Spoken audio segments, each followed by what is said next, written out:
کیا یہ درست ہے کہ حج یا عمرہ کرنے کے بعد انسان گناہوں سے اس طرح پاک ہو جاتا ہے جیسے نوزائیدہ بچہ، خواہ وہ شخص صغیرہ کبیرہ تمام طرح کے گناہوں کا مرتکب ہو چکا ہو؟ بالکل ٹھیک ہے کہ حج عمرہ کرنے سے، رمضان کے روزے رکھنے سے، لیلۃ القدر میں عبادت کرنے سے آدمی سب گناہوں سے پاک ہو جاتا ہے۔ وہ کون سے گناہ ہیں؟ وہ جو اللہ کے حضور میں کیے جاتے ہیں۔ بندوں کے گناہوں سے کوئی پاک نہیں ہوتا۔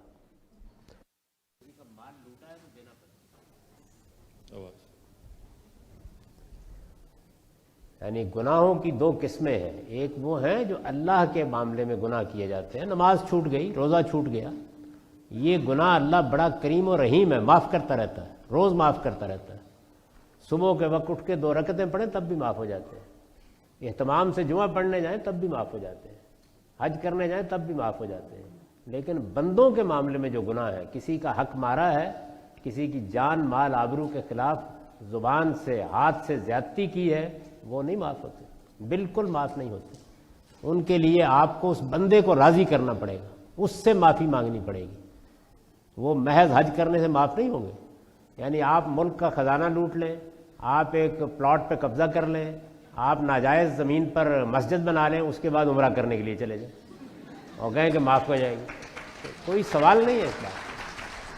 وہ آپ کو زمین خالی کرنی پڑنی ہے، خزانہ لوٹانا پڑنا ہے۔